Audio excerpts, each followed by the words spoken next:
सारी पार्टियां कर रही हैं। लालू यादव जी ने अपने बेटे को दिया, मुलायम सिंह यादव जी ने अपने बेटे को दिया, देवेगौड़ा जी ने अपने बेटे को दिया। कांग्रेस में तो परंपरा चल ही रही थी, तो कई पार्टियों में है। तो अगर बहन जी ने किया तो मैं व्यक्तिगत तौर पर इस मुद्दे पर कभी कुछ नहीं बोलता हूँ। उत्तराधिकारी बनाया, अच्छी बात है, और मेरी कामना है कि वो पार्टी के लिए कुछ अच्छा करें आकाश आनंद। लेकिन जो चुनाव लड़ाने वाली खबर है, ज़रा सा मैं इससे असहमत दिखता हूँ। पार्टी हित में ये बेहतर नहीं होगा। आकाश आनंद उत्तराधिकारी हैं, उन्हें चुनाव में स्वयं भी क्षेत्रों का भ्रमण करना पड़ेगा, और प्रत्याशी जो लड़ेंगे वहाँ भी उन्हें चुनाव में प्रचार में जाना पड़ेगा। बहन जी का अतिरिक्त चूँकि नए वो उत्तराधिकारी हैं तो कर्तव्य और दायित्व बनता है, और जो चुनाव लड़ने वाले उनके उम्मीदवार होंगे उनकी इच्छा भी होगी कि आकाश आनंद भी एक बार हमारे क्षेत्र में आएँ, तो एक व्यस्तता वो होगी। दूसरे, आकाश आनंद जी लड़ेंगे तो जो बसपा के कार्यकर्ता हैं, पदाधिकारी हैं, उनकी इच्छा होगी कि हम आकाश आनंद जी के क्षेत्र में समय दें।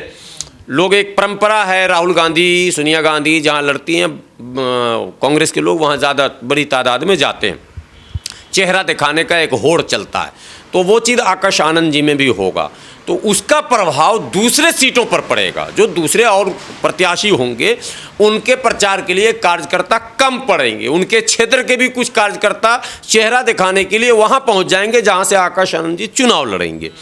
तो कहीं ना कहीं मैं समझता हूं पार्टी के लिए ये निर्णय मेरे से समझ से सही नहीं है। आकाश आनंद जी को चुनाव नहीं लड़ना चाहिए। आकाश आनंद जी को राज्यसभा जाना चाहिए। पहले अपने प्रत्याशियों को लड़ाएं, लोकसभा में अच्छा प्रदर्शन करें, लोकसभा में अपने उम्मीदवार जिताकर पहले भेजें, और पीछे से राज्यसभा में वो जाएं।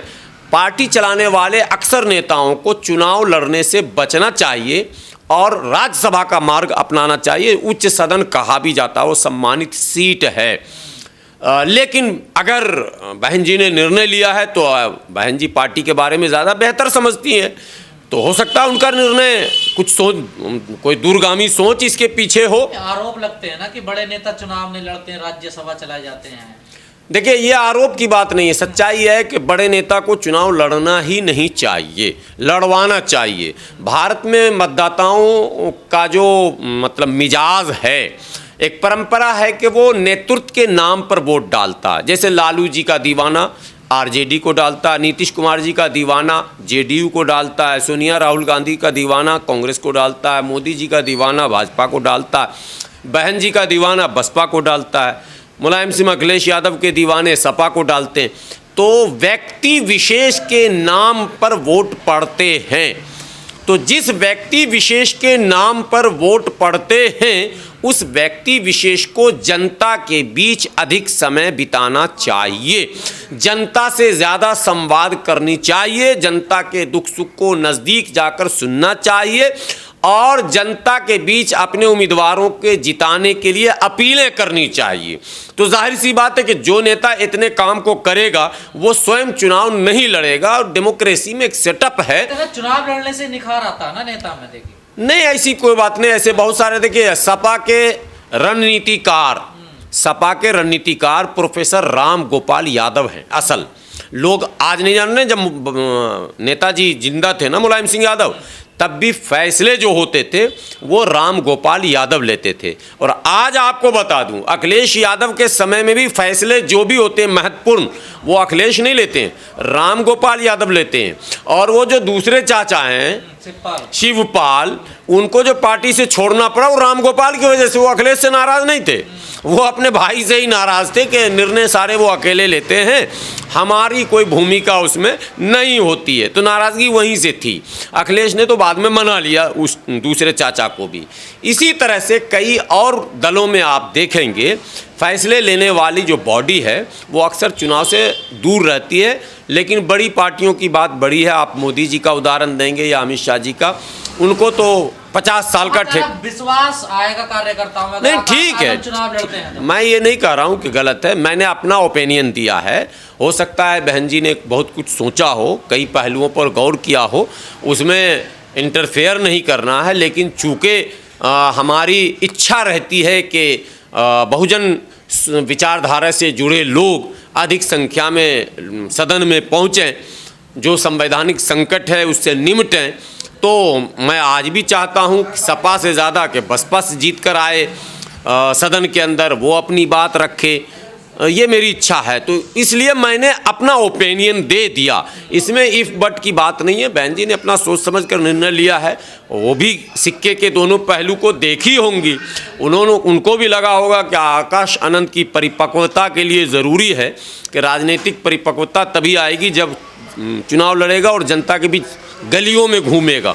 जाहिर सी बात है, जब चुनाव कोई लड़ता है तो डोर टू डोर जाता है, तो घूमेगा, आम लोगों से मिलेगा, तो संपर्क बढ़ेगा। ये सब प्लानिंग होगी बहन जी की। हमेशा परिवारवाद के खिलाफ रहती थी और कहती थी भी, लेकिन आखिर क्या मजबूरी रही जो अपने भतीजे को ही कमान सौंपनी पड़े?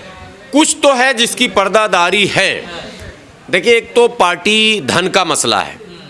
हमें लगता है कि बसपा के पास पर्याप्त धन है पार्टी फंड में, और जो आम लोगों को जिसका ज्ञान नहीं है, शायद वो आम लोगों तक ये बात जाने भी नहीं देना चाहती हैं, इसलिए आकाश आनंद को ही उत्तराधिकारी बनाया। एक ये पक्ष है। दूसरा, बहन जी के पास कोई आगे पीछे है नहीं, तो जो कुछ भी धन उपार्जन हुआ है उस धन को रखेगा कौन?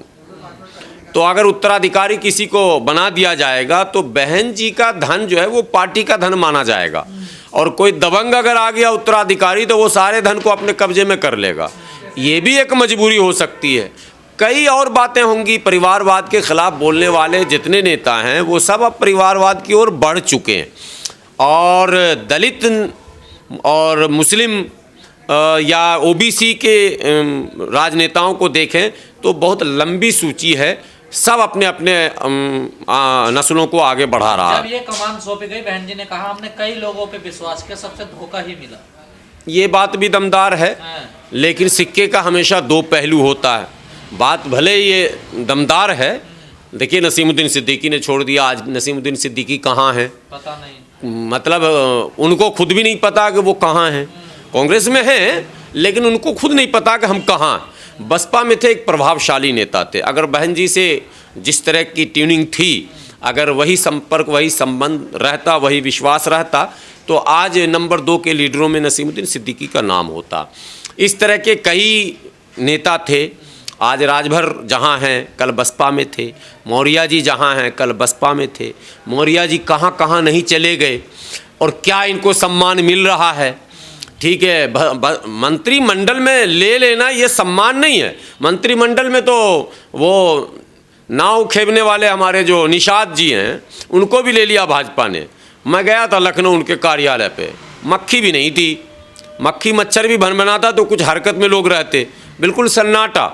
और सच्चाई ये है कि कोई नहीं पूछता है, बस समाज के लोग आ गए, उनका किसी का पुलिस का मैटर है, किसी का ज़मीन का मैटर है, किसी बस वो उतना ही हल है। मास में कोई स्वीकार्यता नहीं है। यदि वो मतलब SC ST OBC के साथ मिलकर मोमेंट में रहते, अगर पार्टी बना भी लिया तो कोई बात नहीं, इस मोमेंट से जुड़ के तो प्रभाव रहता। अभी आप देखेंगे कि ओम प्रकाश राजभर जब बसपा में थे तब, फिर अपनी पार्टी बनाकर फिर सपा से गठबंधन किया तब, और आज फिर लौट के भाजपा में आ गए हैं तब। ज़रा उनका चेहरा देखिए, उनका हुलिया देखिए, उनके शब्दों की वाणी देखिए। समझिए ना, पहले ललका सांड को ऐसे करेंगे, तब पिलक्का सांड को पटक देंगे, तो योगी को बंसी बजवा देंगे, वो जो घंटी बजवा देंगे, क्या क्या नहीं बोलते थे। अब इनकी ज़ुबान कैसी बदली है और मुंह से बोली नहीं निकलती है। तो दल बदल लोग कर रहे हैं। कई नाम ऐसे हैं जो बसपा में बड़े कद्दावर थे, होते तो निर्णायक मंडली में होते, ऐसी बात नहीं। चुनाव से पहले इतना बड़ा फैसला लिया। पार्टी से असहमत लोगों से मेरी एक विनती रहती है कि पार्टी से असहमति का मतलब पार्टी छोड़ना नहीं है। पार्टी यदि आपका है और विचारधारा से आप जुड़े हैं तो पार्टी के मंच पर ही, पार्टी प्लेटफॉर्म पर ही आवाज़ उठाइए।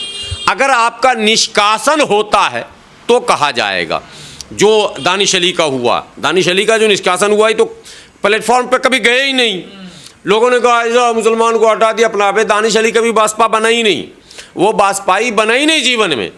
वो तो बस देवेगौड़ा जी ने पैरवी कर दी, बहन जी ने टिकट दे दिया और वो चुनाव जीत गए, लोकसभा में आ गए। तो कभी कहा भी नहीं बसपा का नेता हूं। कभी नहीं। मतलब एक बसपाई का जो रोल होना चाहिए वो रोल कभी दानिश अली ने नहीं किया। अब आप इमरान मसूद पर आ जाएंगे। इमरान मसूद के रग रग में कांग्रेस था। कांग्रेस से भागकर सपा में गए थे। मन में था कि सपा एमएलसी बनाएगी, सपा ने नहीं बनाया तो बसपा में गए थे। बसपा ने बनाया, बसपा ने प्रभारी बनाया, बसपा ने आपको रास्ता दिया। बसपा लोकसभा भी लड़ाती अगर रहते वो तो। मैं अभी एडवांस में कह रहा हूँ कांग्रेस लोकसभा नहीं लड़ाएगी इमरान मसूद को। अच्छा। मैं कह रहा हूँ एडवांस में, क्यों कह रहा हूँ कि कांग्रेस की मजबूरी है, वो गठबंधन करेगी, ये कांग्रेस की मजबूरी है। और गठबंधन में वो सीट कांग्रेस के खाते में नहीं आएगी तो इमरान मसूद कहाँ से लड़ेंगे चुनाव। तो ये लोग जो उछल कूद करने वाले नेता हैं, 10 दिन उस पार्टी में 10 दिन उस पार्टी में, 1 साल उसमें, ये लोग अस्तित्वहीन हैं। अगला चुनाव न दानिश अली अब लोकसभा का मुंह देखेंगे और न इमरान मसूद देखेंगे। तो इसलिए इमरान मसूद खुद परिवारवादी हैं, मतलब जिसका नाम लीजिएगा सब परिवारवादी ही मिलेगा। इसलिए ये मुद्दा ही नहीं है। कोई अगर कहता है कि बहन जी ने ऐसा क्यों किया, ये सवाल खत्म हो चुका, बहुत पीछे जा चुका है ये सवाल। चुनाव से पहले इतना बड़ा फैसला लेना, क्योंकि 2024 का चुनाव है। फैसले जब भी होते हैं तो 4 महीने बाद भी तो फैसले जब भी होते हैं चुनाव से पहले ही होते हैं बड़े फैसले, बाद में क्या फैसला होगा। अभी अगर जिम्मेदारी सौंपी गई है तो आकाश आनंद जी में जो टैलेंट होगा उसका वो प्रदर्शन भी तो करेंगे। समय मिल गया ना पर्याप्त। अब ये भी तो देखा जाए कि आकाश आनंद जी में दम कितना है, क्या अनुभव है, क्या बोलने की शैली है, किस तरह से समाज को अपनी तरफ खींच सकते हैं या नहीं खींच सकते। बहन जी की सुनते सुनते लोग थक चुके हैं। एक गाना डेली आप नहीं सुन सकते हैं, एक खाना डेली नहीं खा सकते हैं, एक आदमी का भाषण भी आप डेली नहीं सुन सकते हैं। अब मोदी जी का भी सुनते सुनते लोग थक गए हैं, बहन जी का भी, लालू जी का एक स्टेज होता है। तो अभी आप देखें ना, मध्य प्रदेश, राजस्थान, छत्तीसगढ़ में मोदी जी ने क्यों प्रयोग किया नया, पता था कि एक ही चीज़ को अगर बार बार रिपीट करेंगे मामला गड़बड़ हो जाएगा। तो प्रयोग, तो बहन जी ने भी एक प्रयोग किया है। देखें 2-4 महीने में आकाश आनंद क्या करते हैं। हो सकता है पार्टी के लिए कुछ बेहतर कर जाएं तो उनके अंदर निखार आ जाएगा। नहीं करेंगे तो मुझे पता है समाज में विरोध होगा कि भाई आप बनाए, आपने ये किया, विश्वास किया, मगर नतीजा नहीं आया। दोनों बातें। तो आकाश आनंद जी के कंधे पे बड़ी जिम्मेदारी है, चुनौतीपूर्ण समय है ये बसपा के लिए। और 2024 बसपा के लिए करो या मरो का साल है। ये चुनाव इंडिया का क्या होगा, एनडीए का क्या होगा, ये सब मुद्दे अलग हैं। बसपा का क्या होगा ये सबसे अलग मुद्दा है और बड़ा मुद्दा है, क्या बसपा रहेगी या खत्म हो जाएगी। क्योंकि 24 में अगर बसपा का प्रदर्शन सही नहीं हुआ तो ये तय है कि बसपा की ओर कोई मतदाता दोबारा नहीं देखेगा आशा भरी निगाहों से। और फिर बसपा को जब मतदाता नहीं होगा तो फिर नेता भी नहीं होगा।